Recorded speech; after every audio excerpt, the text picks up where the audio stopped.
Students, तो अभी हम बात कर रहे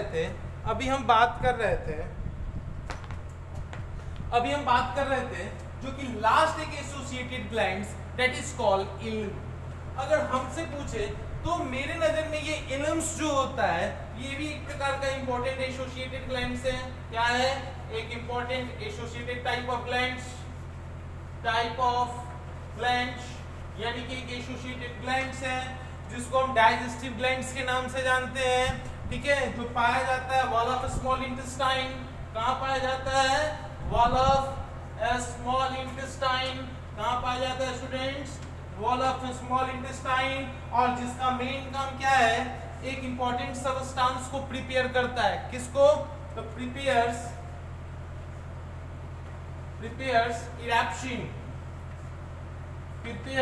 इरैप्शंस which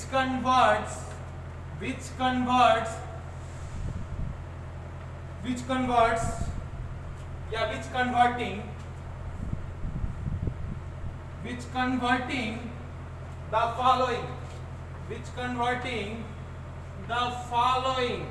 ठीक है स्टूडेंट्स, the following किसको स्टूडेंट्स? तो सबसे पहले हम समझ लें ये इल्म्स जो है एक बहुत ही इंपॉर्टेंट एसोसिएटेड ग्लैंड्स है।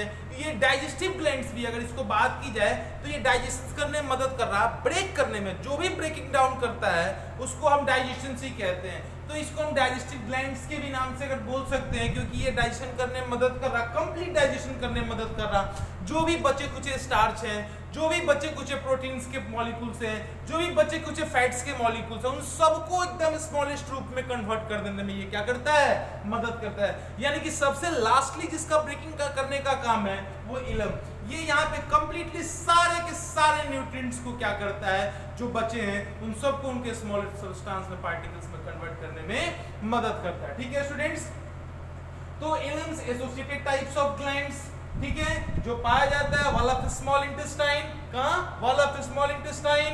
और जिसका मेन काम क्या है कि ये किसको प्रिपेयर करता है? एक इंपॉर्टेंट प्रकार के सबस्टेंस यानी कि इरैप्शंस को प्रिपेयर करता है। जिसका मेन काम क्या है कि बहुत सारे इंपॉर्टेंट सबस्टेंस को कन्वर्ट करना। तो किसको कन्वर्ट करेगा? तो माउथ से जो टूटा वो आया स्टमक में। अब स्टमक से जो टूटा उससे सिंपलेस्ट फॉर्म स्मॉल इंटेस्टाइन जिसको लिवर और पेनक्रियास तोड़ा।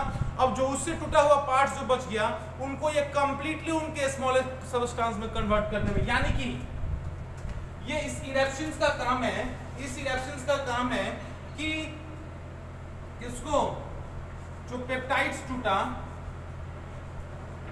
प्रोटीन पेप्टॉन्स में टूटा स्टमक के अंदर, फिर पेप्टॉन्स पेनक्रिएटिक ट्रैप्शंस के द्वारा स्मॉल इंटेस्टाइन में टूटा। किसमें? पेप्टाइड्स में। अभी पेप्टाइड्स सबसे स्मॉलर सबस्टेंस में टूट जाएगा यानी कि एमिनो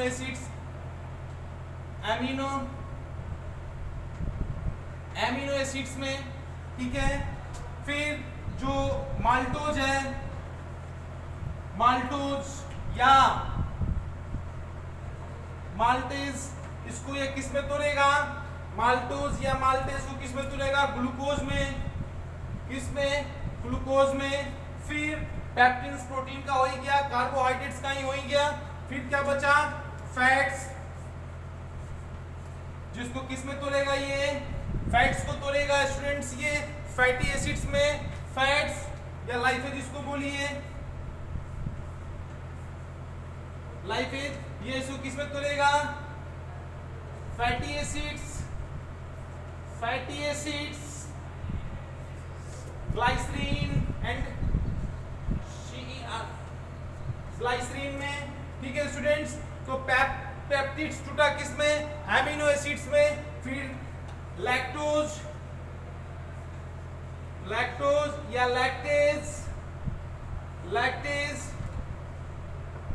लैक्टेज किसमें टूटेगा स्टूडेंट्स? ग्लैक्टोज में।